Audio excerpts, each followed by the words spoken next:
Sejam todas muito bem-vindas. Mais um encontro, mais um momento em que a gente vai estar aqui juntas, como eu sempre trago, construindo enfermagem, construindo postura, construindo soluções na minha beira-leito, na sua beira-leito. A aula de hoje a gente vai trazer essencialmente sobre identificação do paciente com sepse. Aquela perguntinha, será que é sepse? Eu vou estar trazendo para vocês ainda mais perspectivas do que a gente já tem lá na plataforma, para a gente estar corroborando, ampliando a mente da gente e pensando, será que é sepse? Principalmente pensando nos pacientes mais críticos, né, que tem um perfil, uma prevalência maior do desenvolvimento de sepse, que são os extremos de idade, que são as crianças e os idosos. Então, a gente precisa, nesse contexto, compreendemos que somos nós, a beira-leito, que somos nós, que muitas vezes identificamos que se tem um protocolo de sepse dentro da minha instituição, é o enfermeiro, tá lá, não é Priscila quem está dizendo, é o ILAS que está lá, a identificação pelo enfermeiro,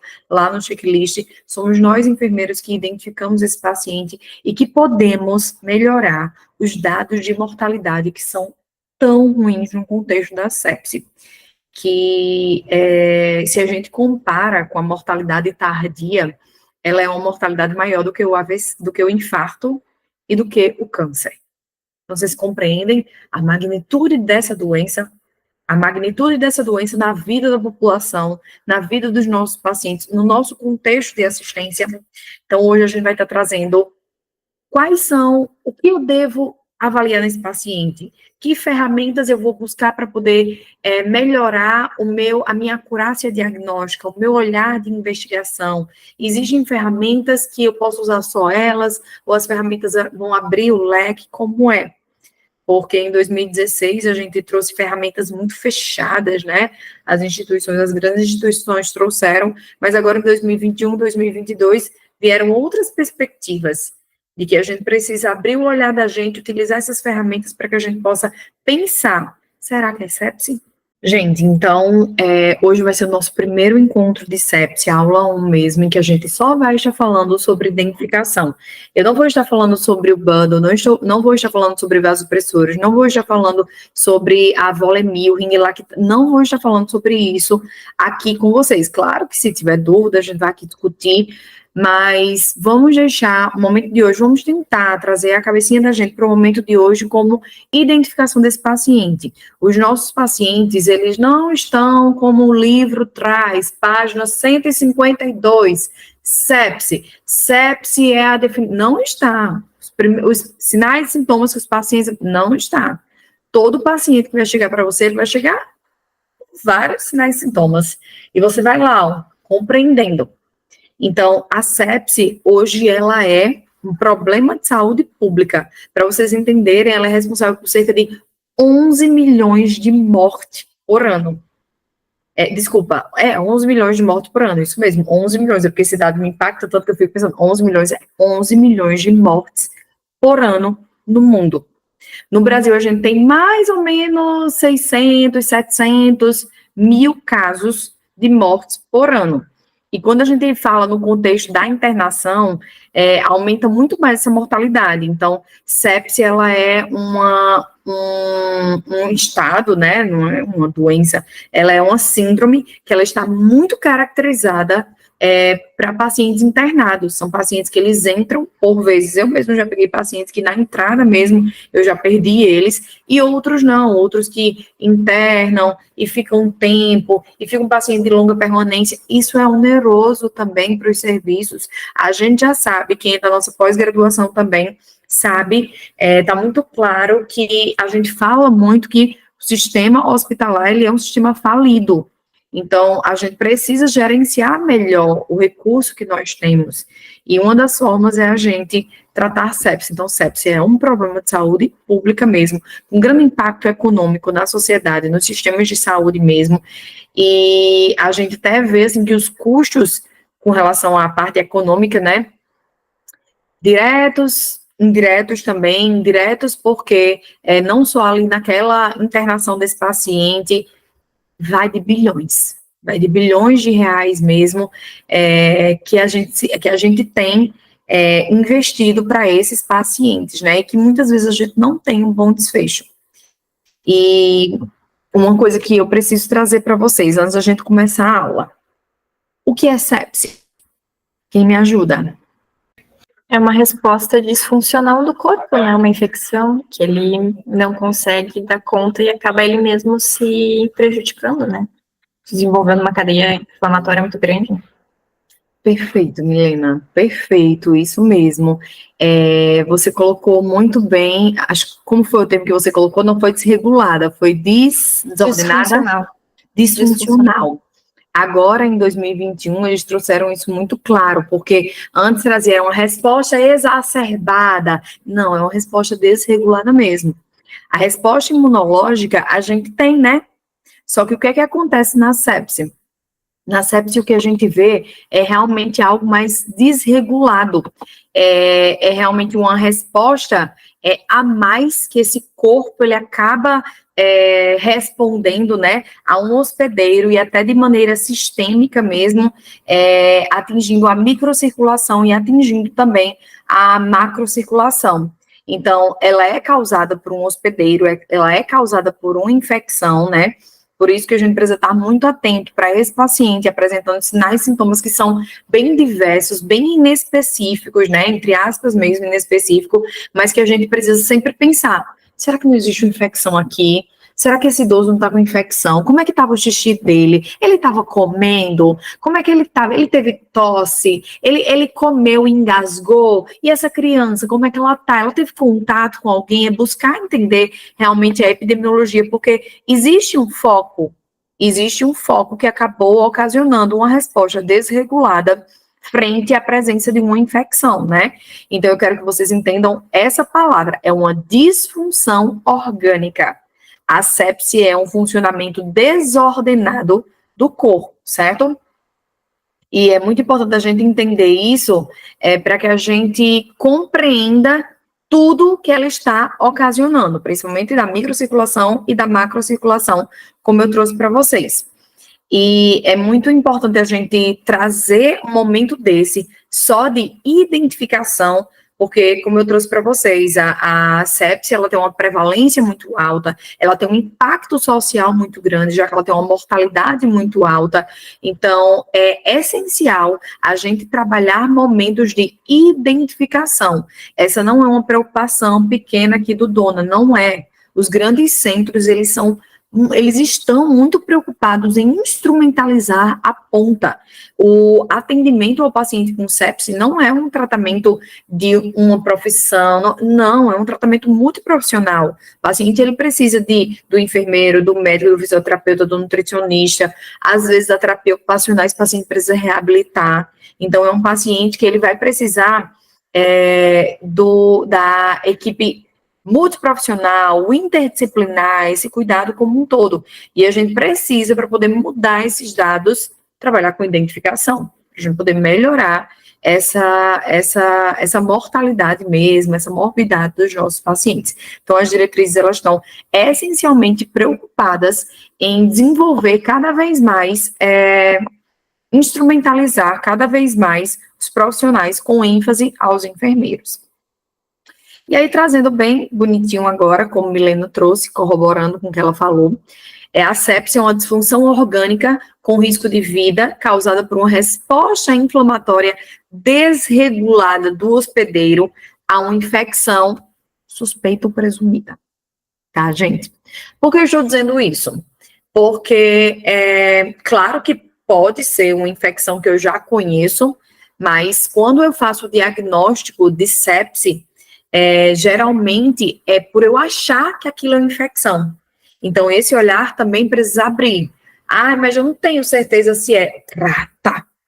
2021 ele trouxe mais forte. Eu não tenho certeza. Trata. Resolve. Ah, na primeira hora, se realmente eu tiver certeza, com 3 horas é aquele paciente que eu tô achando. Trata. Faz o protocolo de sepse para esse paciente também. Então, eu quero que vocês entendam que a sepse, ela é uma doença incapacitante, então é uma doença que a gente Se a gente não agir nos primeiros minutos, o tratamento não for feito naquela primeira hora, esse paciente ele tem um risco maior de voltar para a sociedade. Vai sobreviver? Vai, até que não vai morrer, não. Mas ele volta para a sociedade provavelmente debilitado, ele não é mais o provedor daquela família, então tem um impacto social muito grande. Como eu trouxe para vocês também, a sepsia ela afeta principalmente idosos e crianças. Então, é idoso, é criança, tem uma dessas alterações que eu vou trazer, pensa em sepse. E o que eu sempre gosto de trazer é que a sepse é uma doença que a gente chama de heterogênea. Como assim? Vai depender muito dos recursos que as instituições elas têm a oferecer, da infraestrutura, para a gente ter ou não um melhor tratamento para esse paciente. A gente sabe que, por exemplo, não é todo hospital que a gente tem como colher um lactato, que tem uma gasometria, que realiza uma hemocultura, uma urocultura, com antibiograma, que chega em um tempo hábil. Tem instituições que a gente realiza uma hemocultura e o resultado vai chegar com 7 dias, porque vai para outro serviço, e o outro serviço demora a processar e tá. E, enfim, isso tudo atrapalha muito mais o manejo desse paciente. Então, realmente a gente precisa estar atento a o que é que a gente tem de recursos e o que é que a gente pode oferecer de melhor. E aí, gente, antes da gente entrar mesmo para a parte de identificação desse paciente, como eu estava trazendo para vocês, é uma disfunção orgânica, mas se eu perguntar para vocês agora, qual é a principal característica que vocês veem nesses pacientes, de uma maneira geral, assim? Podem usar o chat também, que eu estou aqui de olho, acabei aqui de abrir. Débora até colocou a infecção generalizada com foco localizado. A infecção generalizada a gente até usava antes, né? Muito esse tema. A infecção generalizada é generalizada porque realmente chega na corrente sanguínea e atinge outros órgãos, por isso que a gente tem sinais e sintomas relacionados a eles também. A Kátia também corroborou aqui com a fala de Débora. Mas o que é que vocês veem assim, se eu vou trazer na fisiopatologia e o que os sinais e sintomas eles mostram, ou o que o paciente refere, o que a gente observa, principalmente de sinal mesmo que esse paciente ele tem. O que é que para vocês é mais clássico da fisiopatologia? Febre, delírio, dessaturação. Esses são os sinais e sintomas que os pacientes eles podem apresentar. Mas eu estou perguntando para vocês da fisiopatologia. Se eu perguntar assim, olha, a fisiopatologia tem isso daqui, por isso que causa isso. O que é que vocês, assim, pensam muito? O que é que essa resposta desregulada, ela causa de maneira muito clássica?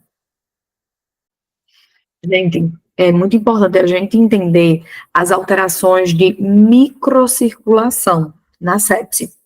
Ela causa uma disfunção endotelial e de microcirculação.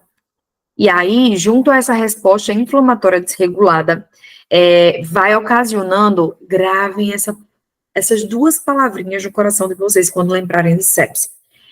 Hipoperfusão sistêmica.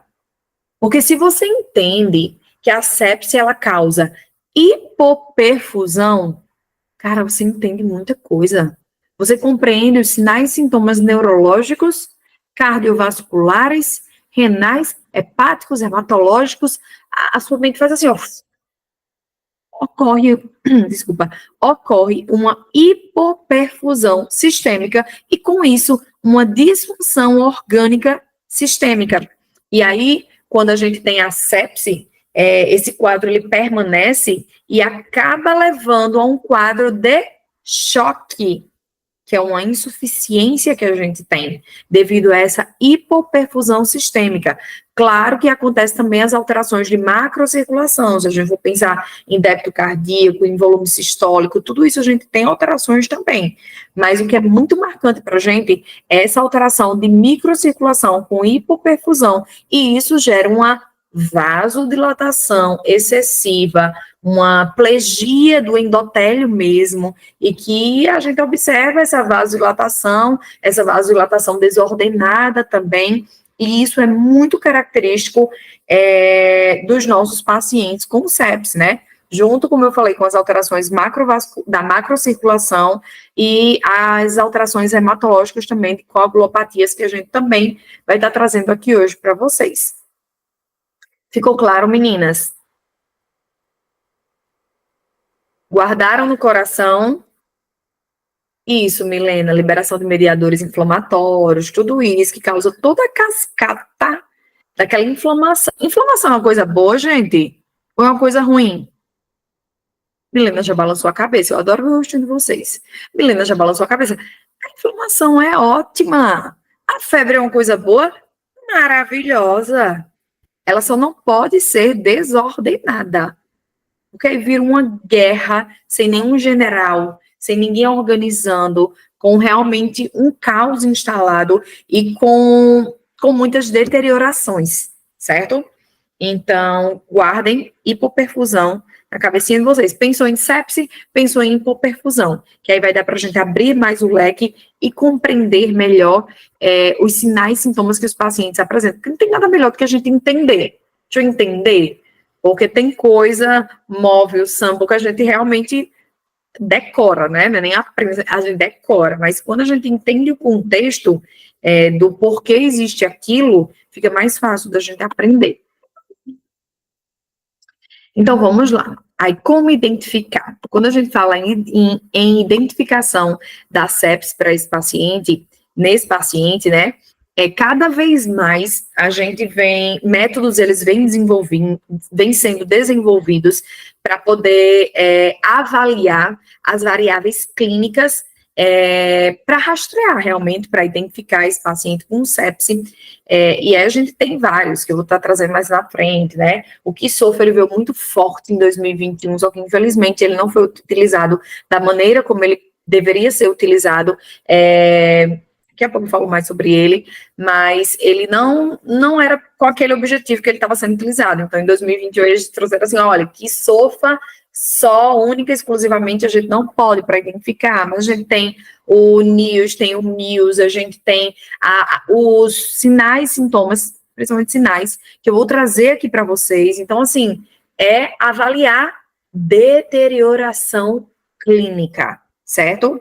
Então, os métodos de triagem, eles vão lhe dar acurácia, segurança para você avaliar deterioração clínica para esse paciente.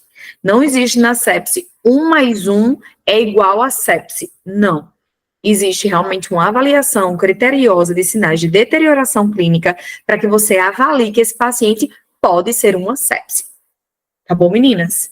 Pode ser uma sepse. O diagnóstico de sepse é muito mais fidedigno, acurado, correto, assertivo. Ele vai ser retrospectivo e não prospectivo. Então, eu sempre vou pensar, sepse? Não, pode ser uma sepse. Então, essas ferramentas, elas vão lhe dar segurança para você avaliar de maneira sequencial esse quadro de disfunção orgânica que está acontecendo rapidamente naquele paciente.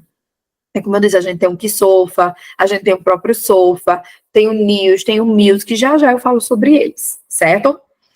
E uma coisa também muito importante é a gente entender que esses métodos, eles possuem sensibilidade e especificidade. Vocês entendem o que é isso?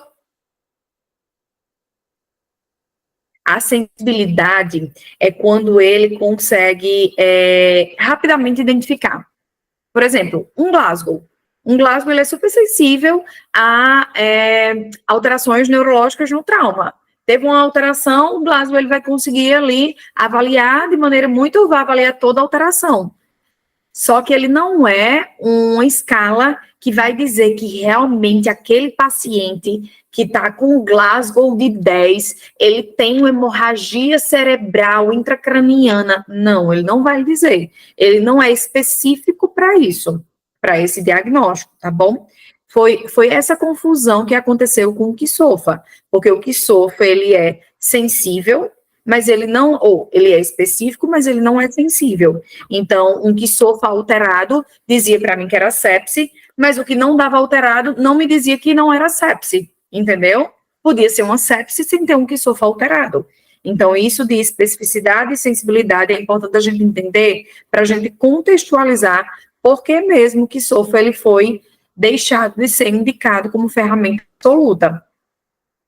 Então, essas ferramentas elas vão ser muito importantes para a gente poder triar e rastrear esses nossos pacientes. Alguém aqui já usou o KISOFA? Alguém lembra quais são os critérios que a gente usa no KISOFA? O KISOFA foi uma ferramenta, como eu trouxe para vocês, que eu mesmo já tive muito treinamento sobre ele, tudo era, tipo assim, achamos o ouro. 2016, resolvemos o mundo com uma ferramenta simples. O KISOFA avalia 3 critérios, e com ele eu digo se é sepsi ou se não é sepsi, olha só. Não precisa nem jogar mais na Mega Sena, né? Se você descobrir uma ferramenta dessa. Eu já falei para vocês o impacto que é a sepsi. Então, você descobriu uma ferramenta aqui com 3 alterações aqui, alteração neurológica, alteração do padrão ventilatório, enfim, você consegue avaliar, isso para mim está ótimo. E aí começou a ser usado o KISOFA dessa maneira. E aí estava vendo que quando ele dava alterado, que precisava ter 2 critérios de esse alterado, quando dava alterado, estava ótimo, o paciente tinha sepsis, realmente ele tinha alta mortalidade e tudo, só que os pacientes que não davam alterado, não significava que eles não tinham dados, que não era sepsis. Então, a gente tinha um subdiagnóstico naquele contexto. E aí, hoje está muito claro que o KISOFA, ele prevê mortalidade, ele prevê morbidade, prevê o tempo de internação maior desses pacientes, principalmente no ambiente da terapia intensiva. E aí, a gente tinha, como eu trouxe para vocês, 3 padrões, né? Alteração do nível de consciência, que era pelo Glasgow, olha que maravilha, pelo Glasgow, alteração do padrão respiratório, e o terceiro que a gente tinha era a alteração da pressão arterial, não era frequência cardíaca, era a alteração da pressão arterial que a gente tinha. Então, se a gente tivesse uma dessas alterações, 2 dessas alterações, eu tinha o KISOFA positivo, como a gente falava, ou o KISOFA presente, né? E aí, esse paciente, a gente tinha um diagnóstico de sepse e a gente abria um protocolo para sepse. Eu apliquei muito no hospital universitário, abri o protocolo de sepse só com o KISOFA. Só que os estudos mostraram que o KISOFA, ele é específico, porém ele não é insensível. Ele é específico para poder dizer, isso é sepse, isso é grave, mas ele não é sensível para poder diagnosticar tudo que poderia ser sepse, tá bom? É como se ele pegasse a linha ali por cima, e essa massa embaixo, ele não conseguisse visualizar. Então, vieram vários estudos, trazendo muito fortemente que, olha, gente, só o KISOFA não dá. Então, por quê? Porque ele tem uma sensibilidade baixa. Ele é muito específico, mas tem uma sensibilidade baixa. Então, a gente precisa pensar em outras ferramentas. E se vocês abrirem, tá na plataforma disponível para vocês, o documento que traz as atualizações na época de 2021, né? Eles orientam a não utilização mais do KISOFA como única ferramenta. Por que, Priscila? Você abriu um parênteses desse tamanho para poder falar sobre KISOFA se não está mais usando? Vocês podem estar se perguntando, né? Por quê? Sabe por quê, gente? Porque muitas instituições ainda utilizam o KISOFA. Muitas instituições, dentro do protocolo de sepse dela, está lá apenas o KISOFA. E eu preciso que vocês se apropriem desse conhecimento para que a gente possa mudar essas realidades, certo? Porque a minha realidade, a realidade de vocês. Então, se existe protocolo de sepse na instituição de vocês, faz um favor, no próximo plantão, dá uma olhadinha se ainda está pelo KISOFA. Porque, como eu trouxe antes, 2016 era assim, descobrimos o mundo! Descobrimos o prêmio Nobel da ciência, da saúde, não lembro como é que essa não é da paz, mas o prêmio vai para quem descobriu o KISOFA, e não é desse jeito.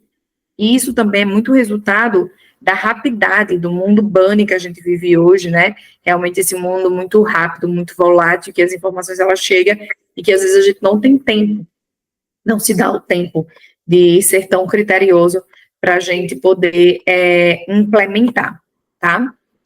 Então, para fechar aqui dos métodos de triagem da gente, o KISOFA é bom? Mas ele não pode ser usado único, exclusivamente.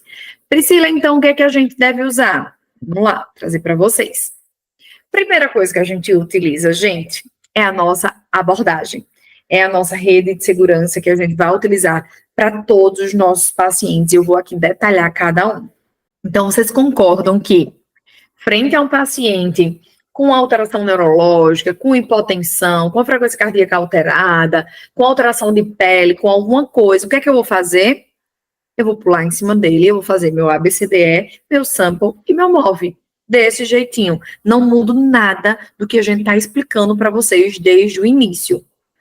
Todo paciente, essa tríade que vocês vão fazer. Não muda nada, não tem alteração nenhuma.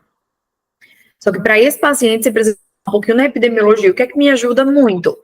Quando eu pego, principalmente idoso, gente, idoso não vai ter febre, idoso ele vai ter uma queda do estado geral, ele vai ter uma alteração neurológica, ele vai ter ele não estava se alimentando bem, ele vinha emagrecendo, ele não está fazendo xixi, ou o xixi está com cheiro ruim, ele está mais caquético, ele está mais sonolento, ele está com alguma coisa. Então, a gente viu alguma coisa dessa, tem que perguntar.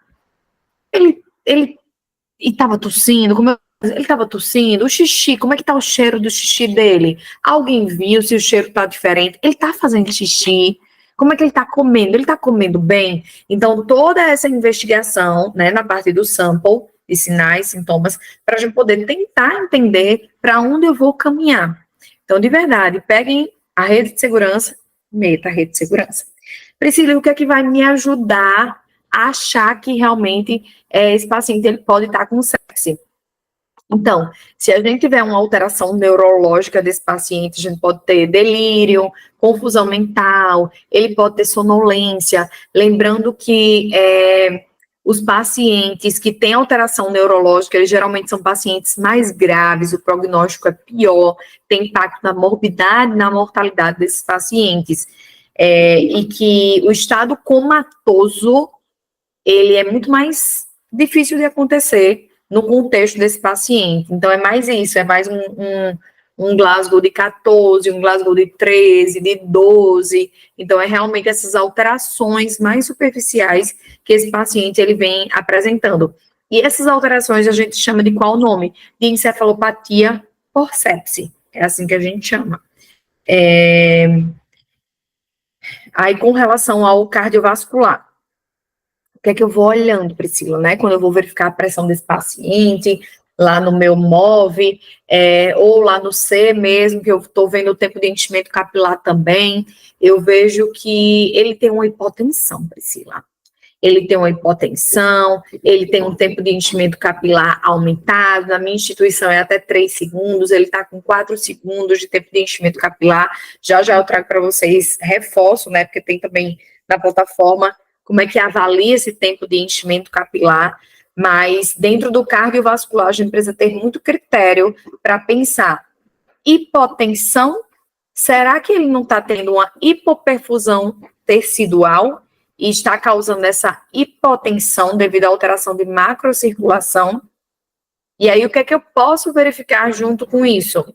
Faço o tempo de enchimento capilar, quando vai coletar o lactato, ver que realmente esse lactato está aumentado 2 vezes ou mais, daqui a pouco a gente fala sobre o lactato. É um paciente que tem uma oligúria, tem um débito urinário diminuído. Então, tudo isso são sinais de alteração cardiovascular ocasionado por essa hipotensão. Então, paciente hipotensão, e eu acho que hipotensão é o mais clássico, né? O que é que vocês acham? Que está logo ali no choque séptico, a gente já está pensando, o que é que vocês me dizem? Ou qual o sinal, assim, bem clássico na sepse? Vocês falaram rebaixamento de nível de consciência, febre, um pouco antes, mas eu acho a hipotensão tão, assim, me chama tanta atenção, hipotensão. Eu já penso assim, menina, já é um choque séptico. Esse paciente já está em choque, entendeu? Então, a hipotensão, que é um sinal cardiovascular, né? Ele é realmente bem comum na prática da gente. Do respiratório, o que é que esse paciente ele vai ter? Hipoxemia, né? Que vai ser a síndrome do desconforto respiratório agudo, em que a gente vai ver esse paciente também com tempo de enchimento capilar aumentado, mas se a gente fizer as continhas ali da relação PO2-FO2 vai estar menor do que 300. E o que é que ele pode apresentar para a gente? Esse dispneia, taquipneia, uso de musculatura acessória, isso tudo vai nos traduzir como alterações no sistema respiratório, como uma tentativa de compensar essa hipoperfusão. O corpo da gente é muito perfeito, então ele vai lá tentando compensar, aumentando a frequência cardíaca, utilizando mais musculatura acessória para ter mais força, para a gente poder dar uma compensada. Temos também alterações hepáticas, que a gente pode ter alteração da bilirrubina, nas enzimas hepáticas, para esses pacientes. Lembrando que isso é um prognóstico ruim também. E de alteração renal, o que, é que a gente vê? Até abrindo mais o leque do que o MOVE, né? É a oligúria, mas a gente só vai ver um pouquinho mais na frente, certo? Nessa abordagem primária, aí a gente não vai. Tá pensando em oligúria para esse paciente. A oligúria, ela até é um método bom para a gente avaliar os nossos pacientes, só que o que é que acontece? O que é que vocês acham porque ela é ruim? A oligúria. Quais os contras, assim, da oligúria? Eu avalio o meu paciente, eu vejo que ele tem oligúria, mas o que é que a gente... Cara, não é um método bom, não é, assim, um caminho bom para eu... Oligúria é sepse. Gente, é um método que demora muito para a gente ver, entendeu? Lembrem, sepse é aquele paciente que começa a apresentar sinais e sintomas e a gente tá ali, ó, já tentando ver, já tentando agilizar. É mais um quadro, mais uma síndrome que a gente, que é tempo dependente, que a gente precisa correr contra o tempo mesmo para esse paciente. E aí, com relação ao hematológico, a gente tem os microtrombos, a plaquetopenia, as petequias que esse paciente pode apresentar. E daqui a pouco eu falo de um sinal bem bacana. Tempo de enchimento capilar, quem tem dúvida? Quem usa na prática? Eu faço na admissão do paciente, normalmente mais, assim. Então, admissão e acompanhando. Ai, Milena, eu faço muito também. Eu já vou pegando o meu paciente, é pulso radial, conversando às vezes com ele, pulso radial aqui, e aí já vou para um tempo de enchimento capilar, certo? O que é que a gente precisa lembrar do tempo de enchimento capilar? A gente precisa comprimir 10 a 15 segundos. Solta e eu avalio o tempo que esse leito ungueal, ele demora para ficar coradinho. Qual a desvantagem? E aí eu trouxe, né, o parâmetro, geralmente é 3 segundos, maior do que 3 segundos, né, se for mais lentificado para ficar vermelhinho, a gente tem um quadro de hipoperfusão tecidual, e aí eu coloquei como vantagens, é fácil de ser realizado, é uma avaliação rápida, o custo é baixo, não tem custo, na verdade, né, Cátia também colocou que sempre utiliza na anamnese. Vocês são incríveis. E a desvantagem é porque a minha avaliação ela pode ser diferente da de Milena, às vezes o meu segundo eu conto de uma maneira diferente. Paciente com frio, ele vai tender a ficar com o tempo de enchimento capilar aumentado, então a temperatura ela interfere. E também a referência, porque eu acho que é um dos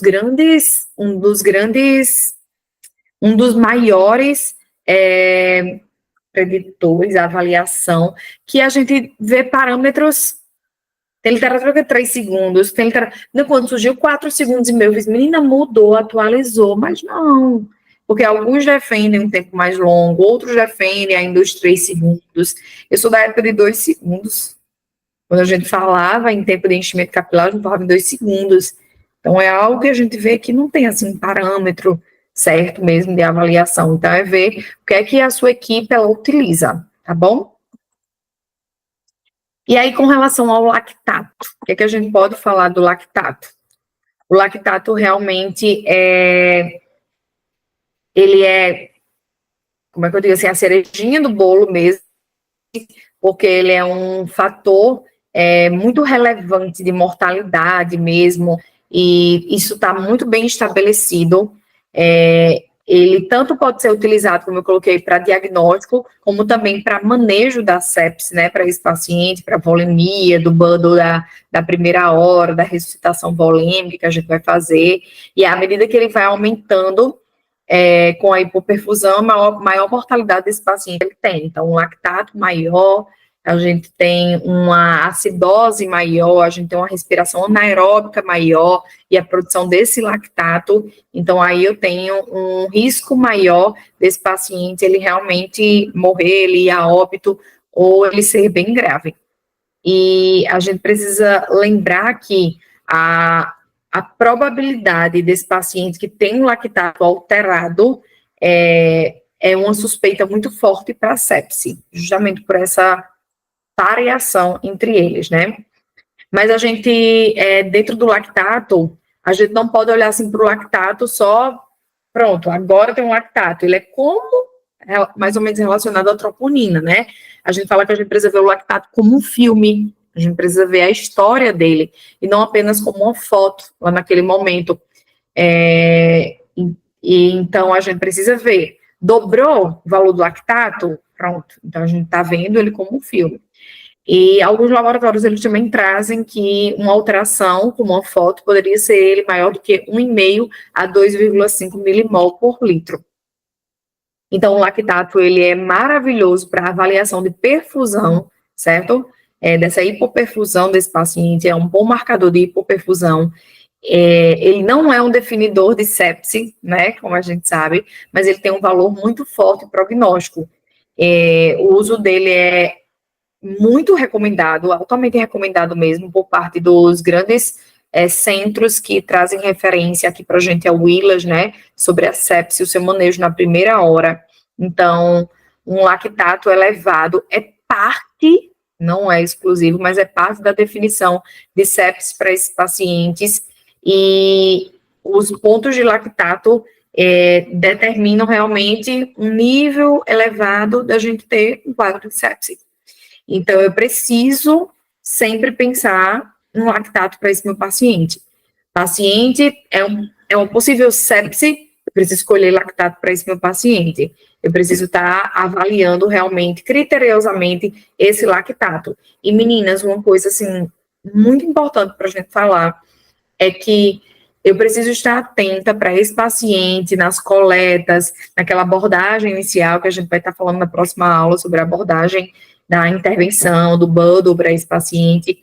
E eu também preciso lembrar que eu sou aquele profissional que eu também vou estar atento no resultado dos exames.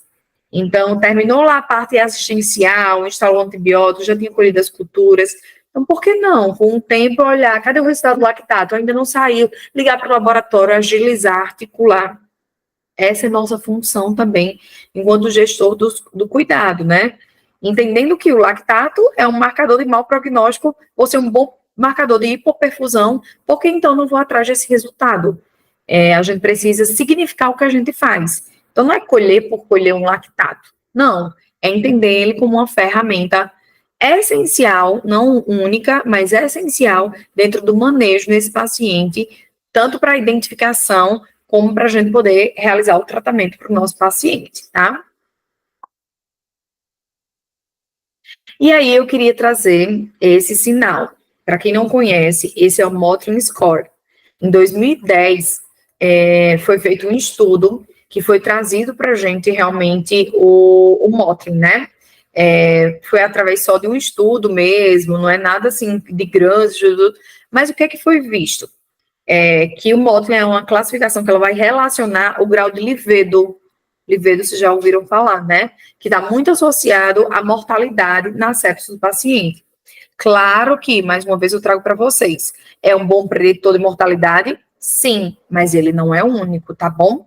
Ele é mais uma coisa que você pode, na abordagem desse paciente, menina, olha, ele está aqui com a região mais arroxeada, que está começando no joelho, quando ele começou era só no joelho, depois foi ampliando essa região, então você já está atenta.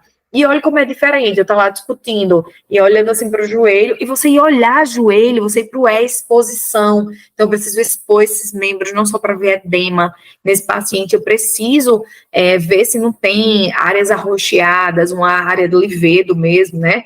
Que a gente fala essa coloração mais arroxeada, porque isso vai indicar para o seu paciente uma maior gravidade e uma menor sobrevida. Quanto maior a área, você vê que tem aí os graus 1, 2, 3, 4 e 5, que ele pode apresentar. O 5 é até a raiz da coxa mesmo, então é um livedo mais importante.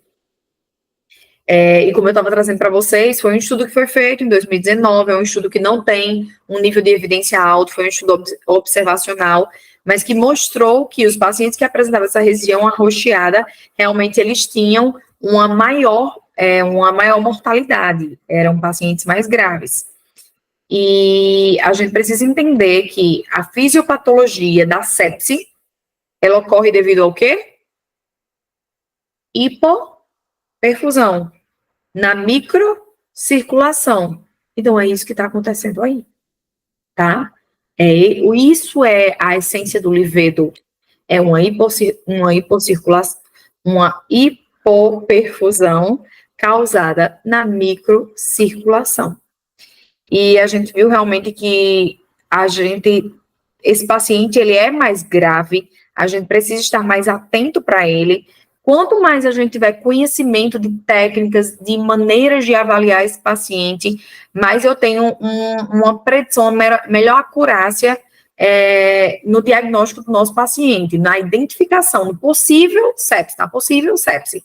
Será que é sepse? Então, quanto mais vocês conhecerem ferramentas, a gente conhecer ferramentas que a gente pode aplicar na beira-leito, melhor vai ser a possibilidade de desfecho para os nossos pacientes.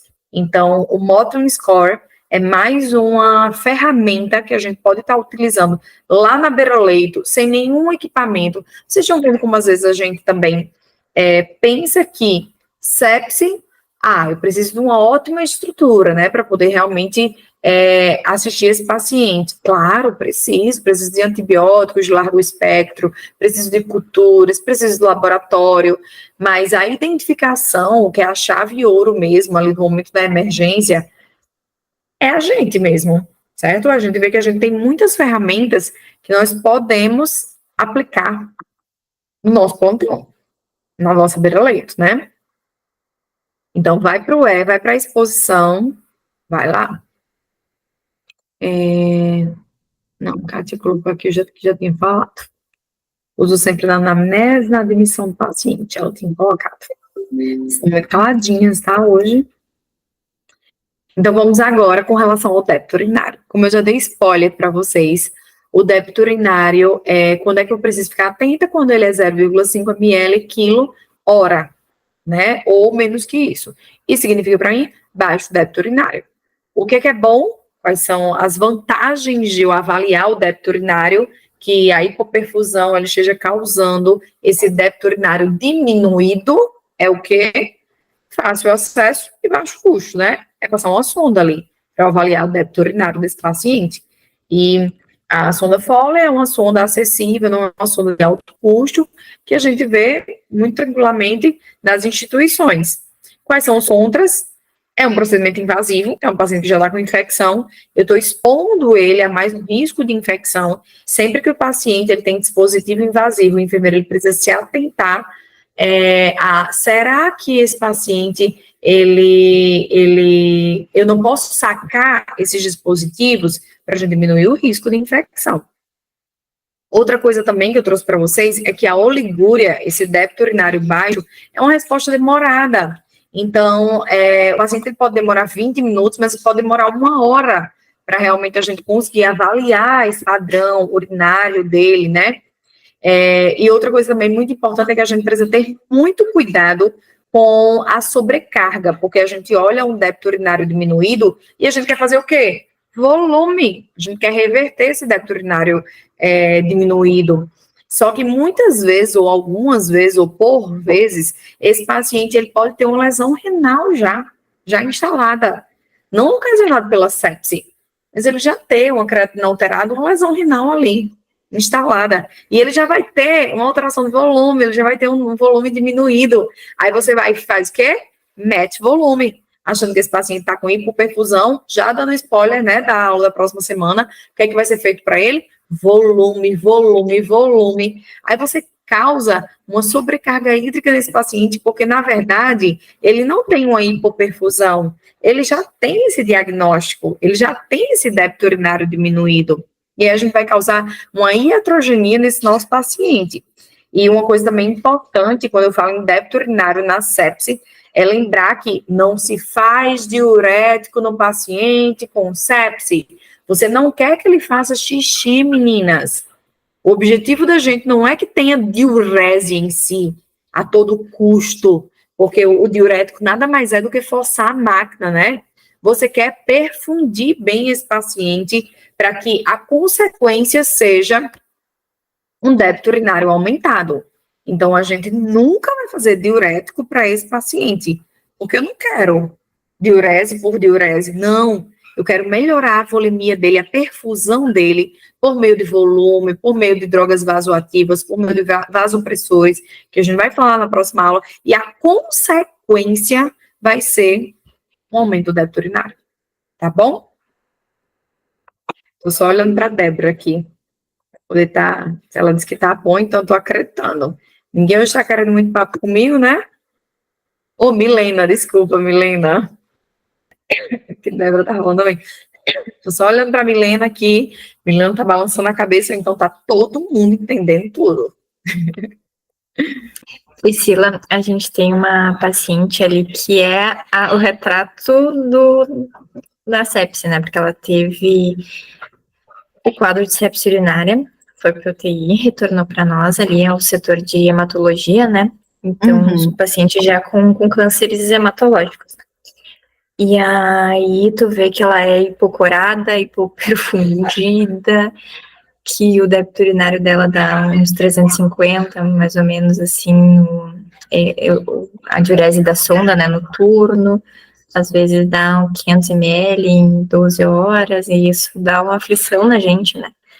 Daí a gente fica pensando assim, qual vai ser o prognóstico dessa paciente, né? Quanto tempo ela vai conseguir resistir um pouco, assim, que a gente não vê muita melhora, mesmo com escalonando de terapia, né? Enfim. O resultado da sepse, né, o tratamento da sepse, ele é lento, ele é angustiante, né? Tem paciente não, sabe? Principalmente criança, jovem. A gente vê que a gente começa a tratar e eles respondem bem. O idoso, não, a sepse parece que vai fazendo assim, ó. Porque é uma sepse que ele fez insuficiência respiratória e precisou entubar. Aí você faz, opa. Aí é uma sepse que está com baixo débito urinário, a gente está precisando fazer muita droga vasopressora, está precisando fazer nora, está precisando fazer top. O que acontece com o rim dela? Não tem boa perfusão nesse rim. Então, acaba que a gente está querendo melhorar a perfusão tecidual, mas acaba ocasionando lesão. Aí faz uma vancomicina. Faz a vancomicina porque o antibiograma mostrou que realmente a sensibilidade dessa bactéria é a vancomicina. Aí a paciente piora, faz uma lesão renal aguda pela vancomicina. Então, assim, sepse, ela é muito difícil de ser manejada. Não é fácil, porque os pacientes, eles viram uma cascata, assim, de coisas. É um paciente que está precisando de muito volume, só que é um paciente que já está em anasarca.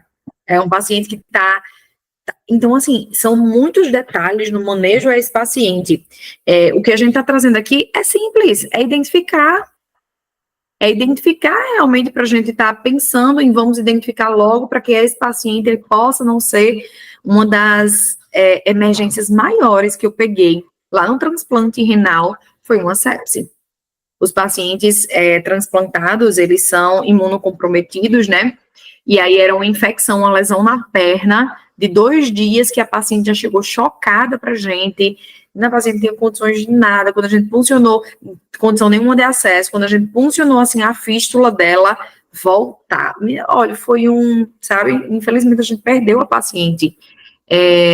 Mas sepse é uma intercorrência que ou a gente perde aquele paciente naquele momento, ou quando a gente tem, assim, ele muito grave, é muito difícil a gente reverter esse quadro. Então, essa oligúria que você vê é realmente um marcador de volemia desse paciente que a gente precisa estar atento. Se está conseguindo perfundir bem, então precisa ficar atento realmente. Será que eu estou perfundindo a quantidade certa? Será que eu estou fazendo vasopressor? Então, isso tem que estar inquieto, mas tem que lembrar que, como é que está a função renal dela?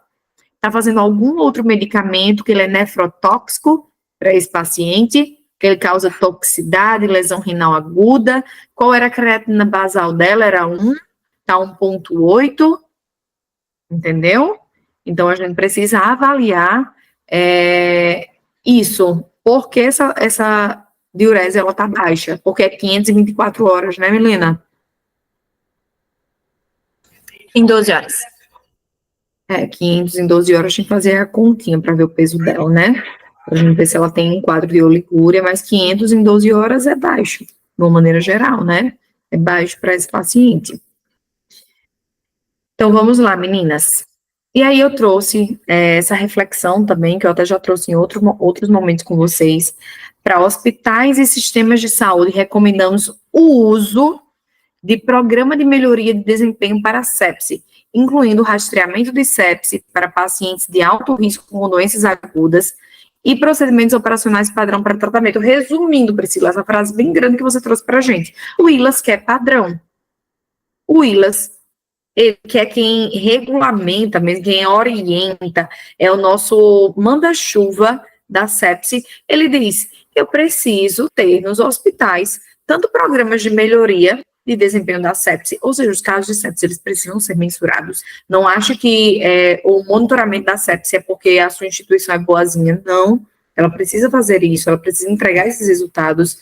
Muitas vezes elas têm metas para responder frente a isso. E precisamos ter POPs, precisamos ter padronizações do que é realizado para esses pacientes. E eu trouxe 2 scores para a gente falar aqui para vocês, certo? O MIUS e o NIUS.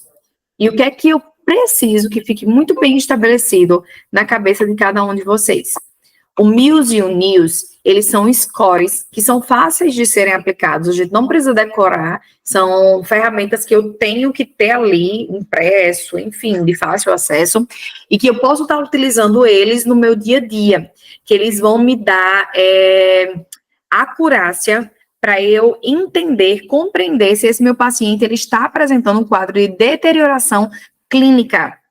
E, gente, são variáveis simples da gente coletar lá na beira-leito, da gente poder realmente utilizar esses instrumentos a favor da nossa acurácia diagnóstica. E eles vão favorecer muito a nossa tomada de decisão, o que a gente entrega. E com isso, a gente vai entregar um resultado diferente, melhores desfechos para os pacientes da gente e a percepção dos outros vão ser diferentes da profissional que o entrega. Porque agora eu estou usando ferramentas, estou usando scores de alerta, MIUS, NIUS. Vocês entendem como a comunicação ela é diferente e você se comunicando dessa forma, você impacta mais como as pessoas percebem a autoridade que você está ali entregando.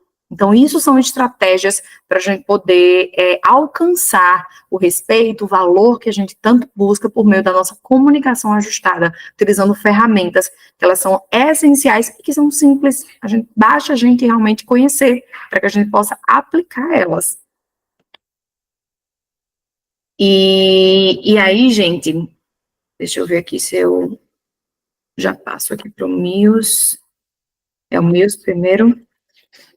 Não, é o NIUS. Tá. Então, deixa eu, antes de falar, para vocês não estarem olhando, deixa eu falar aqui um pouquinho do NIUS. Então, são ferramentas de deterioração clínica, não são ferramentas de diagnóstico da sepse. Vocês conseguiram me entender? Não é assim, Priscila, então eu utilizo para diagnosticar sepse. Não, eu vou utilizar essas ferramentas para poder avaliar a deterioração clínica desse paciente. Então, o NIUS é um score que ele avalia frequência respiratória, avalia também oximetria. Olha como é bem beira-leito. Lá no hospital que eu trabalho, eles utilizavam muito os técnicos aplicando. Então, eu avalio deterioração clínica, utilizo o NIUS ou MIUS, quando eu vou verificar os sinais vitais. Então, por quê? Porque é frequência respiratória, oximetria, está usando oxigênio, é uma das perguntas. Qual a temperatura, pressão sistólica, frequência cardíaca e nível de consciência. Então, é bem assim, deixa eu botar aqui para vocês verem. Ó. É bem realmente o que a gente faz no nosso plantão, na nossa beira-leito, e é a gente instrumentalizar também os nossos técnicos de enfermagem para que eles possam aplicar essas escalas, para que eles possam ser os nossos olhos lá na beira-leito. E aí, quando é que eu preciso estar atento? Preciso instrumentalizar eles também para que, um NIUS entre 1 e 4, eu preciso estar avaliando esse paciente. Já um NIUS de 5, o paciente fez lá a avaliação e ele tem um NIUS de 5. É um paciente que já requer uma avaliação mais criteriosa. E realmente o NIUS de 7 é um paciente que precisa de uma avaliação, de uma intervenção muito mais rápido, é um paciente potencialmente bem mais grave, tá? Então, é importante a gente entender esses valores para que a gente entenda quando é que eu preciso ir lá na beira-leito, realmente. A melhor coisa que tem é a gente instrumentalizar a equipe da gente. Lembre, a equipe da gente é o nosso backstage. Eu consigo atuar bem, gerenciar todo o meu tempo, toda aquela logística, quando eu instrumentalizo bem quem está comigo. Nunca um cuidado ele vai ser de qualidade, efetivo, eu vou conseguir bem gerir esse cuidado, ser o centro do ecossistema de cuidados, se eu trouxer tudo para mim. Eu preciso dar condições para que a minha equipe ela trabalhe junto comigo. Então, meninas, esse é o News. Para quem não conhece, prazer, é uma ferramenta fantástica para ser utilizado realmente no dia a dia da gente. E esse daqui é o Muse. O Muse é outro score também, ó, que, como é que eu digo? Traz perspectivas semelhantes, certo? A gente tem aqui, né, nível de consciência, e aí, se o paciente tiver alerta, 0, né, tá tudo bem. Se ele tiver confuso, 1. Se ele tiver responde à dor, 2. E 3 seria quando ele está inconsciente. A gente transforma isso no Glasgow, tá? Confuso, quando ele tem um Glasgow de 14, né? Quando a gente pergunta alguma coisa, ele não responde. Responde à dor, se eu tenho algumas das respostas ocular dele, verbal, ou motor, apenas a dor, então a gente traz para a perspectiva do Glasgow. Frequência cardíaca, menor que 40, 2 pontos, de 41 a 50, 1 ponto, 51 a 100, normal, então 0. Quanto maior a pontuação do Mills, é como News, quanto maior a pontuação, maior a gravidade desse paciente. Aí, frequência cardíaca, pressão arterial sistólica também e temperatura. E aí você tem os parâmetros. O Mills, ele é mais criterioso, em assim, score 0, reavaliar a cada 6 horas. O que é isso? É o paciente internado, que eu tenho que reavaliar a cada 6 horas, certo? É o paciente normal. Um Mills já de 1, avaliar a cada 6 horas e comunicar ao enfermeiro. Vocês estão vendo como é incrível? Um Mills de 2, reavaliar a cada 4 horas. Então, o aprazamento dos sinais vitais já modifica. E aí, quando eu tenho um técnico de enfermagem instrumentalizado para isso, ele já sabe. Eu estou verificando agora de 2 horas, então às 18 horas, antes de eu passar o plantão, eu preciso avaliar novamente. Mas lembre-me de ensinar o porquê e para que eles estarem aplicando essa ferramenta, senão não vai dar bom. Eles não vão achar significado, eles não vão comunicar para vocês. Então, a gente precisa justificar. Aprendizagem significativa, andragogia. A gente faz aqui, a gente precisa fazer lá na beira-leito da gente também. Gostou, Milena? No News, as 2 ferramentas são muito boas. Deterioração clínica. Já que falando, a gente usa o Mills. O sistema calcula o score assim que os sinais vitais entram no sistema. Hoje eu tive uma paciente paliativa com Mills de 7. Jaque, abre o microfone e conta que sua experiência com Mills, você gosta, facilita, ou você acha que é uma ferramenta que trava, porque às vezes a ferramenta é muito boa, mas na prática a gente percebe uma trava, percebe pouca aplicabilidade. Você pode nos dar essa honra? Oi, boa noite. A gente tem um painel que lá na unidade, onde aparece os leitos dos pacientes, né? Daí nome completo, os dados ali, e aí no cantinho vai aparecer a pontuação do score da Mills. Então, a gente, hoje, na instituição que eu trabalho, os sinais vitais são aferidos através de a gente chama de robozinho, né? Que é uma maquininha que a gente carrega, assim, que tem rodinha, e ali ele afere a pressão, tem termômetro, né, tem o oxímetro, e também a gente coloca, então, ali a escala da dor, assim que finaliza a aferição dos sinais, e coloca também nível de consciência do paciente. E aí, o próprio sistema faz o cálculo da Mills, e aí fica lá naquele painel, naquela TV, bem no meio do posto de enfermagem. E aí, quando tá Mills de 5 acima, aí ele aparece a numeração bem vermelha, assim. Então, a gente consegue ir controlando como o paciente tá, né?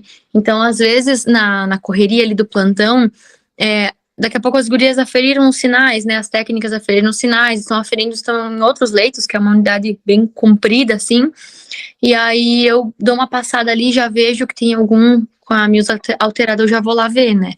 Então é bom porque a gente também consegue ficar atento sem toda hora precisar estar indo olhar lá dentro do cadastro do paciente no sistema, né? No prontuário.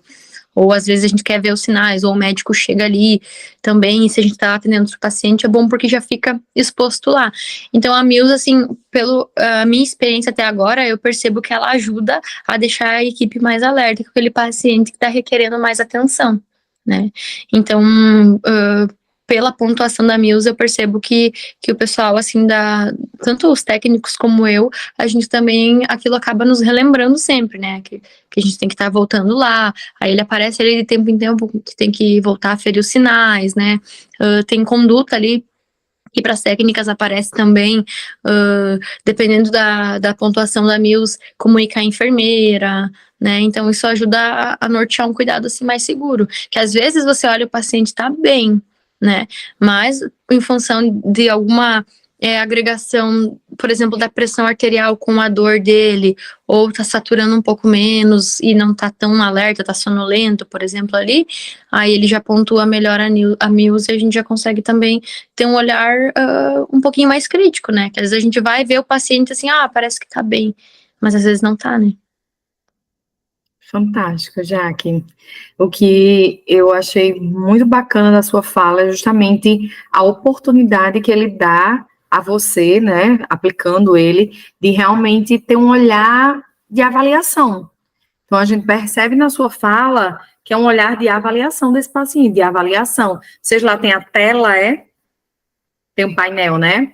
A gente tem Então, uma TV assim, né? Tipo uma TV de LED que fica assim, com os leitos expostos. É legal que a MIUS fica ali em cada nomezinho, tem a pontuação dela. isso dá muita organização, né, na mente da gente. Então, para vocês verem como realmente é aplicável, né? É aplicável. Lá no hospital a gente não tinha esse recurso tecnológico todo que facilita, adoro ver tecnologia facilitando o cuidado da gente, o olhar da gente, porque o plantão da gente é muito louco. Então, a gente, quanto mais a gente tiver a oportunidade de ter coisas para estar mostrando assim o que está acontecendo, melhor. Consigo ter um olhar mais amplo de continuidade. Mas a gente não tinha tudo isso, então era muito com o técnico, entendeu? Era muito com o técnico mesmo, de chegar, falar, era muito instrumentalizar eles para poder a gente ter essa resposta, para poder dar certo, entendeu? Para poder dar certo, para poder ser útil, ser uma ferramenta útil, né? Obrigada, viu, Jaque? Mais alguém já ouviu falar no MIUS?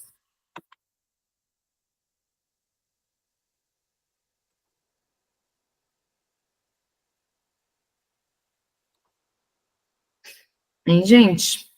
As meninas até colocaram aqui, Débora perguntou, né? Essa ferramenta está no ILAS? No ILAS fala muito, sabe? Sobre as ferramentas, sobre o SOFA, o que SOFA, sobre o NIUS, sobre o MIUS. A gente tem outras ferramentas também. Eu gosto muito do NIUS e do MIUS. Por isso que eu trouxe para vocês. Aí, Débora colocou que gostou muito do relato. É incrível quando vocês trazem, porque são realidades muito ricas, né, aqui. Então, vamos lá, meninas. E é isso. A gente finaliza realmente o nosso encontro aqui hoje, dessa parte de identificação.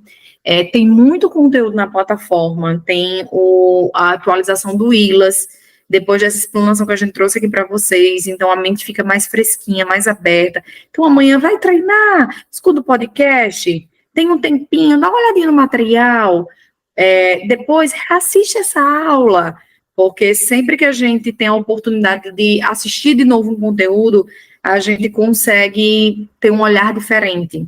Então, quem puder assistir de novo depois dessa aula, está disponível sempre para vocês, né? E vão colocando lá no grupo da gente de mentoria, que cada vez mais é um grupo muito rico, para a gente poder estar escutando um relato da outra, quem já utilizou a ferramenta, para a gente estar construindo lá conhecimento juntas e com realidades tão diferentes. E o bacana é que uma traz, aqui tem essa tecnologia, aqui não tem, mas a gente faz assim, olha, e é muito bom ver a gente trazer Tipo assim, há uns anos atrás eu também nunca tinha escutado falar em news, aí você faz, é possível de ser usado ou só usa lá nos Estados Unidos, né? Primeira pergunta da gente, eu só usa lá no Einstein, lá no Sírio, lá na Rede D'Or, né? A gente faz assim, é possível eu utilizar aqui no interior que eu trabalho, aqui no hospital que eu trabalho? Sim, é possível a gente utilizar. Então, esses relatos, eles também nos ajudam muito a implementar. Acho pertinente o pessoal acessar a newsletter da semana, me lembrou muito. Ótimo! É muito bom, né? É uma ferramenta também para ajudar a gente a organizar, a estar organizando o raciocíniozinho da gente.